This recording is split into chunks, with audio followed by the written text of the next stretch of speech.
हर हर महादेव दोस्तों, जय माँ गायत्री। हमारे चैनल शिव गायत्री महातंत्र पर आप सभी दोस्तों का, आप सभी साधकों का एक बार फिर से हार्दिक स्वागत। आज का विषय शमशानी शक्ति, जिनका नाम है पिशाच एवं पिशाचिनी। हमारा ब्रह्मांड, जिसकी रचना परमपिता परमेश्वर ने की है, वहां असंख्य लौकिक एवं अलौकिक प्राणियों का वास है। इनमें से कुछ जीवों को हम देख पाते हैं, तो कुछ हमारे कल्पना एवं दृष्टि से परे हैं।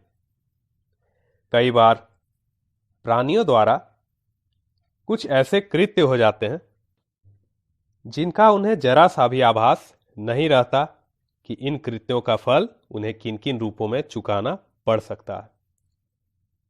इसी प्रकार एक ऐसे ही जीव आते हैं जिन्हें पिशाच एवं पिशाचिनी के नाम से जाना जाता है।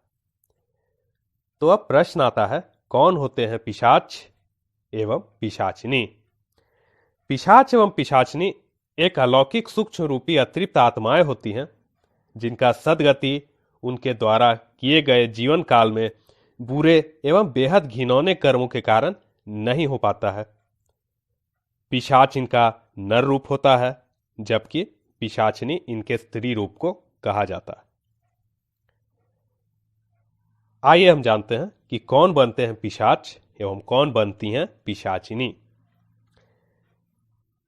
तो जिस पुरुष का जीवन काल घृणित कार्यों जैसे चोरी, हत्या, बलात्कार, नशा, देह व्यापार, परस्त्री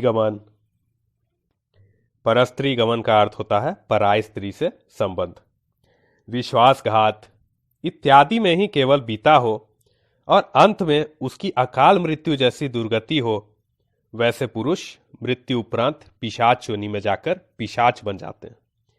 ठीक इसी प्रकार जिस स्त्री का जीवन काल वेश्यावृत्ति, देह व्यापार, चोरी, लूटपाट, हत्या, पर पुरुष गमन का अर्थ होता है पराये पति के साथ संबंध, नशा, इनमें ही केवल बीता हो और ऐसी स्त्री की अकाल मृत्यु अतृप्त काम वासना द्वारा हो जाती है, तो वह स्त्री मृत्यु उपरांत पिशाचिनी बन जाती है। क्या होती है एक पिशाच एवं पिशाचिनी की शक्तियां? एक पिशाच और पिशाचिनी की शक्तियां बेहद ही असीमित होती हैं और इन पर नियंत्रण केवल एक उच्च कोटि का साधक ही प्राप्त कर पाता है, जिसने अपने भय और डर पर विजय पा लिया है।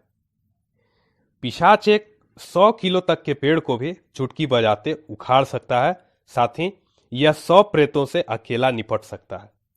एक पिशाच दुनिया की कोई भी वस्तु को केवल 1 मिनट में आपके हाथों में लाकर रख सकता है, वरन वह लॉक नहीं होना चाहिए एवं वहां किसी देवीय शक्ति का पहरा नहीं होना चाहिए। और पिशाच ऐसा तभी कर पाते हैं जब पूर्णमासी की रात्रि हो अथवा अमावस्या की रात्रि हो, जिस दिन उनकी शक्तियां अपरंपार होती हैं। जबकि एक पिशाचिनी को परमेश्वर का वरदान प्राप्त होता है कि वह त्रिकालदर्शी होती है।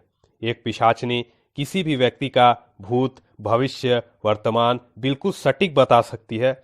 एक पिशाचिनी आपको दुनिया भर में चल रहे किसी भी गुप्त जानकारी का पता बता सकती है, ऐसी बेहद ही खुफिया जानकारी जिसके बारे में किसी को भी ज्ञात नहीं हो। एक पिशाचिनी आपको गुप्त खजाने का पता बता सकती है और ऐसे ऐसे दुर्लभ वस्तुओं का भी पता बता सकती है, पर इन वस्तुओं को प्राप्त करना सहज नहीं होता।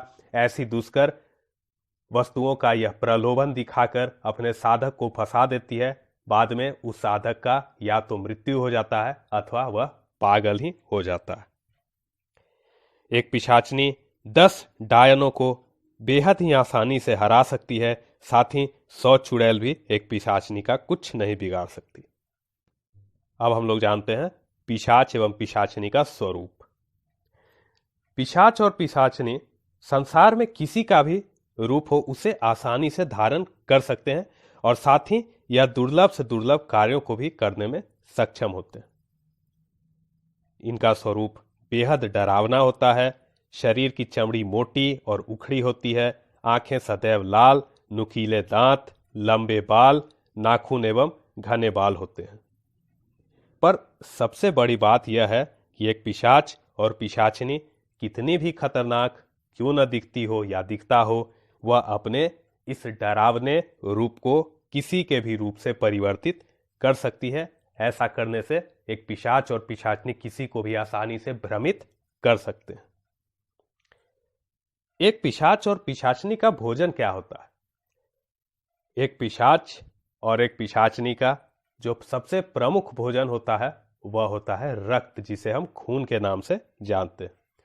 वरन इनके साधना में इन्हें खून का भोग लगाना पड़ता है, साथ ही साथ बकरे का कलेजा, मुर्गे का कलेजा, ऐसे ही वस्तुओं का भोग लगाकर और इनके समक्ष रखकर इनकी सिद्धि की जाती है। एक और बात जानिए अपने ज्ञान को बढ़ाने हेतु, जिन भी पीड़ित व्यक्ति को पिशाच एवं पिशाचिनी का साया पकड़ लेता है, प्रायः आप देखते हैं कि ऐसा व्यक्ति प्रतिदिन शरीर से कमजोर होते जाता है, उसका वजन प्रतिदिन कम होता जाता है और उसका संपूर्ण शरीर बिल्कुल सूख जाता है, क्योंकि उसके शरीर पर वह पिशाच या फिर पिशाचिनी प्रतिदिन उसके आत्मीय शक्ति को चूसते रहती है और उसका खून प्रतिदिन उसके शरीर से कम होते जाता है। अब हम लोग जानते हैं कि पिशाच और पिशाचिनी का स्थान कहाँ होता है और कैसे होती है इनकी साधना। पिशाच पिशाचिनियों का वास सर्वाधिक शमशान में, अंधेरे खंडर में, घने जंगलों में, जहां का मंजर गंदा हो, जहां मल मूत्र मौजूद हो, जानवर मरे हों इत्यादि, जहां ऐसी स्थानों का यह चयन करते हैं जहां मनुष्य जाति नहीं होती, जहां गंदगी होती है, जहां मल मूत्र का माहौल होता है, इन्हीं जगहों पर पिशाच पिशाचिनियों का वास होता है और ऐसे ही स्थानों पर इनकी साधना की जाती है। पर तंत्र में पिशाच और पिशाचिनी को सिद्ध करने का जो स्थान बताया गया है वह शमशान होता है।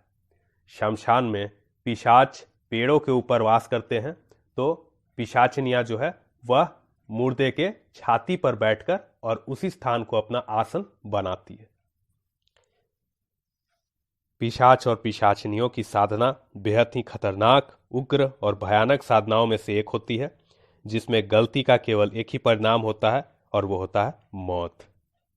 इसलिए कोई निर्भीक साधक ही इन्हें गुरु के मार्गदर्शन में कर सकता है, क्योंकि पिशाच और पिशाचिनी यदि आपके कोई किसी भी गलती को पाते हैं तो आपको सजा में केवल मौत मिलती है। और यदि आपके पास आपके गुरु बलवान हैं, यदि आपके गुरु की असीम शक्ति है, आप पर कृपा है, फिर भी वह साधक मृत्यु से तो बच जाता है, पर वह आजीवन पागलपन को, उन्माद को प्राप्त हो जाता है।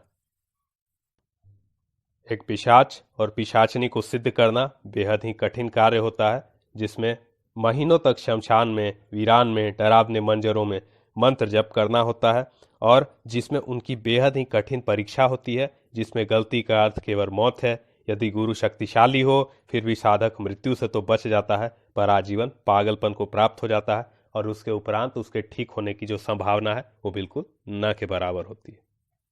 इसीलिए यह साधना केवल उन लोगों हेतु है जिन्होंने अपना परिवार का त्याग कर चुका है। पिशाच एवं पिशाचिनी की साधना प्रायः शैव संप्रदाय के अंतर्गत अघोरपंथी या कपालिक संप्रदाय या नागा मार्ग या तंत्रोक्त मार्ग, ऐसे मार्ग के व्यक्तियों हेतु है जिन्होंने अपने घर का त्याग कर दिया है, जिन्होंने अपने पिंडदान स्वयं कर दिया है, ताकि ऐसी शक्तियों से वे दूसरों का भला कर सकें, तब जाकर पिशाच और पिशाचिनी की शक्ति उनके साथ रह पाती है। अन्यथा जिन लोगों ने भी अपने फायदे के लिए इनका प्रयोग किया है, उन्हें मृत्यु उपरांत पिशाच और पिशाचिनी अपना गुलाम बनाकर रखते हैं और इनकी ही सेवा करते हैं, इनसे ही सेवा लेते हैं और उनका जितना भी जीवन काल का पुण्य होता है ठीक इसी प्रकार नष्ट हो जाता है। तो अब आपको कुछ ऐसे बात मैं बताता हूं जो प्राय आपको जानना जरूरी होता है। यह है इनसे बचाव कैसे हो। तो एक बहुत ही कॉमन और सार्वजनिक बात आपको बताता हूं जिनसे आप इन दोषों से बच सकते हैं।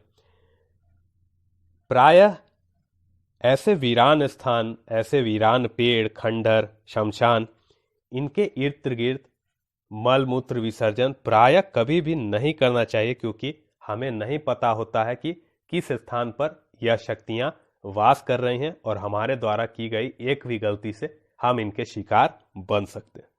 इसलिए इनसे बचाव हेतु प्रतिदिन गुरु मंत्र का, इष्ट मंत्र का, शिव मंत्र का, गायत्री मंत्र का, जो मंत्र आपके बड़ों ने आपको दिया है, आपके गुरु ने आपको प्रदान किया है, आपके पूर्वजों ने आपको दिया है, ऐसे मंत्रों का प्रतिदिन जप करना चाहिए। साथ ही साथ भगवान का स्मरण करना चाहिए, प्रभु की लीलाओं को सुनना चाहिए।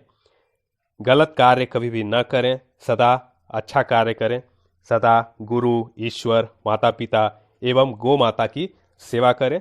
साथ ही साथ शास्त्रों में बताया गया है, भूत पिशाच निकट नहीं आवे, महावीर जब नाम सुनावे। अर्थात जहां भी, जिस स्थान पर भी भगवान श्री हनुमान की पूजा होती है, ऐसे स्थान पर पिशाच, पिशाचनी, भूत प्रेत इत्यादि नकारात्मक बाधाएं नहीं आती हैं। तो ऐसे शक्तियों से बचने हेतु अपने इष्ट की, गुरु की, माता पिता की, इनकी सेवा करें, इनके द्वारा बताए गए मंत्रों का जप करें, अन्यथा भगवान श्री हनुमान का पूजा करें।